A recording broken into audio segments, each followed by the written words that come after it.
हेडसरहरू जति अब धेरै त पनि हुनुहुन्छ गोर्खामा तालिमरत सहायक हेडसरले कहिले पनि यस्तो अवसर पाउनु हुन्थेन होला, आज अवसर पाउनुभएको छ, त्यो मानेर त तपाईहरु खुसी हुनुहोस्। जो सहायक हुनुभएको नि सधैँ हेडसर हो, जहाँ गएर हेडसर जानु परेको है, त्यसले गर्दा आज सहायक हेडसरहरूले पनि अपर्च्युनिटी पाउनु भएकोमा खुसी व्यक्त गर्नु होला।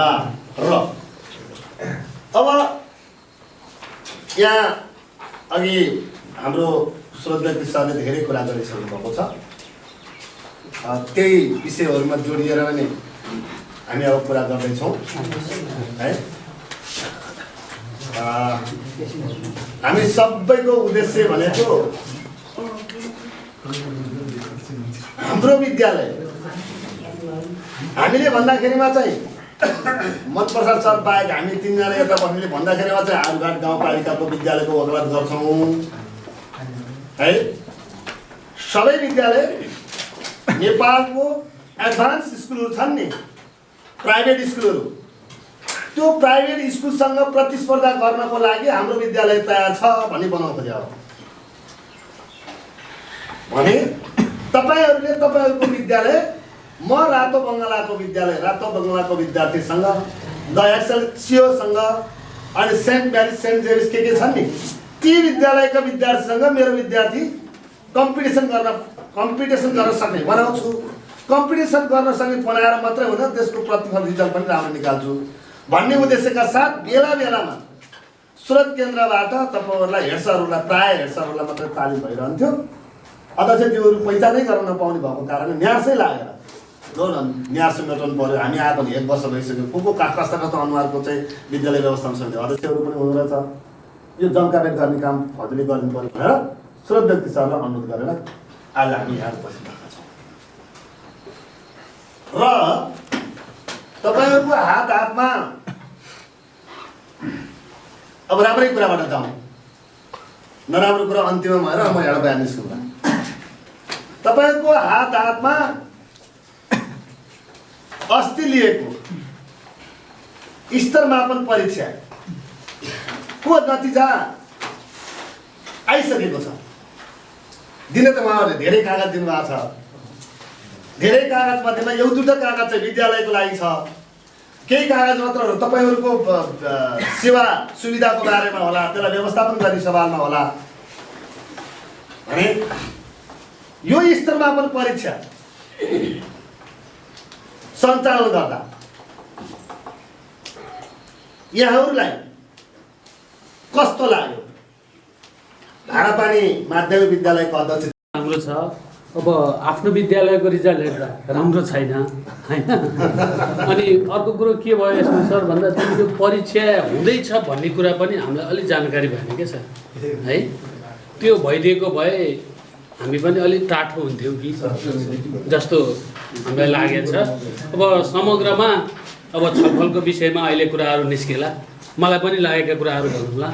तर जे हुनुपर्थ्यो त्यो गाउँपालिकाले गरिरहेछ, यसमा गाउँपालिकालाई चाहिँ म मुरी धन्यवाद दिन चाहन्छु। यो प्रक्रियाबाट अवश्य पनि विद्यालयहरू सुधारात्मक पक्षमा जान्छ भन्ने कुरामा पनि म विश्वस्त छु। बाँकी कुरा बाँकी समयमा गरौँला। गर्ने गाउँपालिकाको जुन पहल कदमी हो त्यसलाई त स्वागत गर्नै पर्छ। राम्रो लाग्यो। र यो अघि नै सरले भन्नुभयो, हामीलाई थाहा भएको भए विशेष तयारी चाहिँ एनी टाइम हामीले गर्ने हो। परीक्षा लिँदैछ भने त हुँदा विशेष तयारी भने अहिलेपछि नगर्ने भन्ने त हुँदैन। त्यही हो हामी 24 घण्टा 365 दिनै सिकायो उपलब्धिलाई कसरी अगाडि लाने भन्नेमा त्यो चलाएको भइरहनु नै पर्छ। र यो वर्षको अन्तमा मात्रै उपलब्धि लिएर मात्रै हुँदैन जस्तो लाग्छ। अझ त्यसले गति नल्याला र यसलाई हामीले प्रत्येक हाम्रो जस्तै टर्म एक्जामहरू हुन्छ नि, यसमा पनि हरेक विद्यालयबाट लिने सूचनाहरू परीक्षाको कति आयो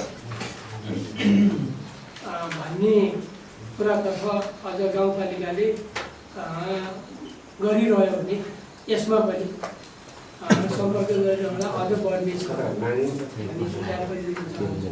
मेरो आफ्नो व्यक्तिगत अरू कुरा त समग्रमा शैक्षिक पाठ्यमा यो गाउँपालिकाले जुन चासो राखेको छ त्यसप्रति चाहिँ हामी आभार गर्छौँ। सबैभन्दा राम्रो भएको रिजल्ट आएको छ, तपाईँलाई कस्तो लाग्यो? मलाई त खुसी लाग्छ। त्यो त्यसमा तपाईँको योगदान कतिको भिजेको छ? मेरो योगदान यसमा भिजेकै छ। के गर्नुभयो? मैले जुन योगदान मैले गरेँ, जस्तै अहिले मेरो विद्यालयमा चाहिँ हाम्रो विद्यालयमा चाहिँ अब 79% ल्याएर चाहिँ विद्यार्थीहरूले मेरो राम्रै हातलाई गरेको छु र अहिलेसम्म जुन मेरा शिक्षक शिक्षिकाहरूले कसरत गरेर गर्नुभएको छ त्यसलाई अहिलेसम्म मैले राम्रै तरिकाले हेरेको छु। उहाँहरूले पनि राम्रै तरिकाले गर्नुभएको छ र नतिजामा पनि राम्रै आएको छ।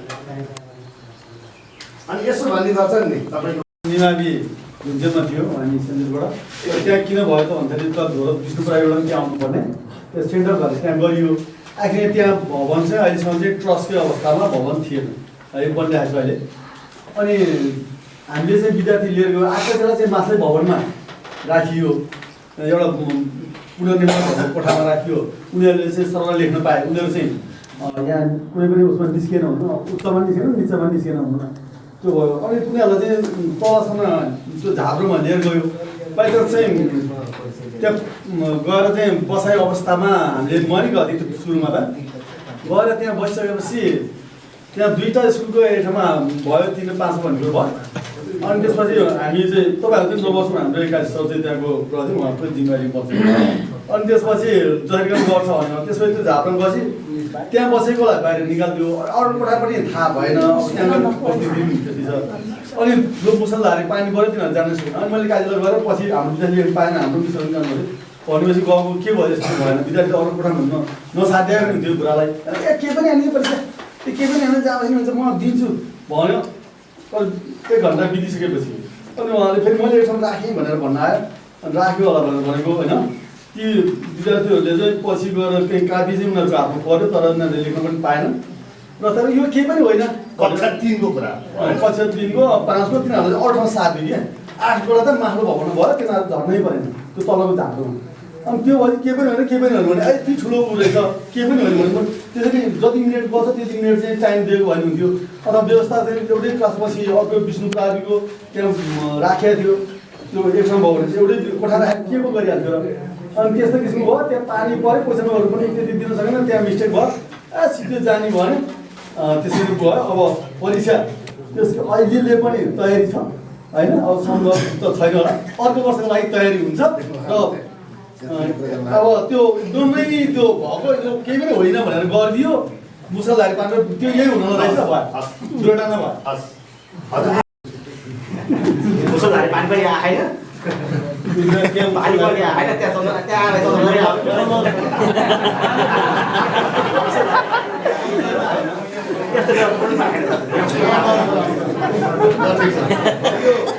रमाइलो भयो। धन्यवाद व्यक्त गर्न चाहन्छु। र मेरो विद्यालयको हकमा भन्दाखेरि मेरो विद्यालय अहिले चाहिँ निर्माण 2टा ब्लक निर्माणाधीन अवस्थामा रहेको, शिक्षक दर पनि 2 मात्र र कक्षा कोठा 4 अनि त्यहाँ इसिडी कक्षा पनि नभएको हुनाले धेरै अप्ठ्यारो अवस्था सिर्जना भएको हो। र अब एकजना चाहिँ अब विद्यालय व्यवस्थापन समितिको अध्यक्ष एकछिन आफ्नो घरको निर्माणमा मात्रै व्यस्त भएको हुँदा मैले चाहिँ जिम्मेवारी लिएर गर्नुपर्ने अवस्था त्यहाँ सिर्जना भयो। र विद्यालयमा यहाँ चाहिँ उपलब्धि हुन नसकेको यथार्थ छ। अब आउने क्रममा चाहिँ अब चाहिँ विद्यालय निर्माण कार्यक्रमहरू अब सम्पन्न हुन्छ, शौचालय पनि सम्पन्न भइसकेको छ। र अब मेरो चाहिँ त्यसपट्टि बनाउने तपाईँको चाहिँ मेरो ध्यान केन्द्रित हुँदैन, पढाउने शिक्षा उपलब्धि गराउने क्रममा अब बल्ल मेरो ध्यान केन्द्रित हुन्छ। त्यसको लागि आगामी वर्ष चाहिँ ओएनसी रहन चाहिँ म गर्दै तपाईँले विद्यालय व्यवस्थापन समितिको अध्यक्ष हुनुहुन्छ। तपाईँको विद्यालय को कक्षा 3 का विद्यार्थीहरू 39वटा विद्यालयहरू आजको परीक्षामा है 37औं नम्बरमा हजुरको विद्यालय परेछ। 39, 38, 37 नम्बरमा हजुरको विद्यालय फर्किनुहोस् त। ल अब यो किन यसो भयो र अब कसरी जायो? तपाईँको विद्यार्थी भने त तपाईँको माटो डल्ला जस्तो बनाए त्यस्तो बनाए किन त्यस्तो हुँदा भन्दाखेरि तपाईँको हाम्रो विद्यालय के हो कोही बेला कुरा गर्दा पुरै त्यो किन भन्दै तपाईँको जाने राजनीति लाग्छ हाम्रो ठाउँमा छ तर विकास गर्ने ठाउँमा सामाजिक काममा आजकल छानेर व्यवस्थापन समितिहरू राखेको समिति छानेर राखिएका त्यो समिति त्यो समिति के को लागि तर शिक्षकहरू तपाईँको सबै शिक्षकहरू अनि कमजोरी कसको हजुरको कुरा हजुरले गर्नुभयो अरू कुरा सुन्नु पर्यो हजुर। अनि तपाईँको एक नम्बर भनौँ न अब त्यो ह्यान्डल गर्नु छैन समितिहरू कमजोर दोस्रोमा न शिक्षिकाहरू कमजोर भयो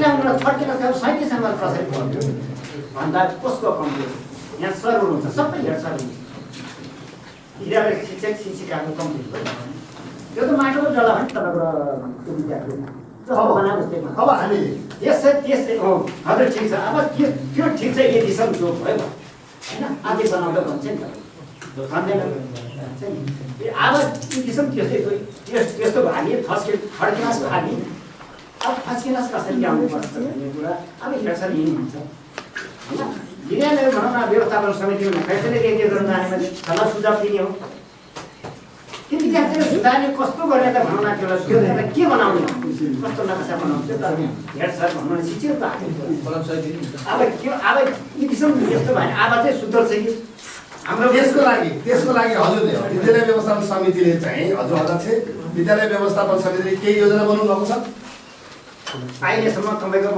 भनौँ न अहिले भनौँ न यो के अरे समिति 3 भएको उसमा भनौँ न अहिले गाउँपालिका चाहिँ भनौँ न सदस्य भएर खाइ भन्न अहिले म बाँकी छ अहिले भनौँ न अध्यक्षको उसमा पहिला भनौँ 8 वर्ष कमजोर किन भयो र कसरी भयो भन्ने कुरा एउटा कुरो विद्यार्थीहरू बिहान खाना नखान त्यहाँ बाटो जाने र अर्को कुरो अभिभावकहरूलाई प्रत्येक क्लास वाइज महिनामा एकचोटि बनाउँदा पनि एकदम हार गएर गर्दा पनि अभिभावकहरू उपस्थित नहुन्। अर्को कुरो हाम्रो गुरुङ समाजमा धेरै गुरुङ भाषा बोल्ने हुनुहुन्छ त्यसैले प्रायः चाहिँ यो नेपाली भाषामा चाहिँ त्यति साह्रो गाउँपालिकाले सिकाइबन्दी परीक्षा लिएर नतिजा प्रकाशन समयमै नतिजा प्रकाशन गरेकोमा धेरै खुसी छु। मेरो विद्यालयले गत वर्षभन्दा यो वर्ष सिकाइ उपलब्धि परीक्षा नभइकन अन्य परीक्षामा पनि यो नम्बर चाहिँ मेरो विद्यालयको घटेको हो। मेरो विद्यालय अघिल्लो वर्ष अहिले घटेको छ तैपनि दोस्रो चाहिँ फेरि भएछ दोस्रो भयो यसमा चाहिँ खुसी छु। घटेको छ अब 56 थियो 56बाट 50-51मा घटेको छ। अब त्योभन्दा पहिला 72 सालमा 38 थियो। हामीले साह्रै नै लाग्यौँ 2 अङ्कले बढाउन भनेर लाग्यौँ बढ्यो पनि। अब समग्रमा चाहिँ कक्षा 5 सम्म 1-5 सम्मको 50 थियो।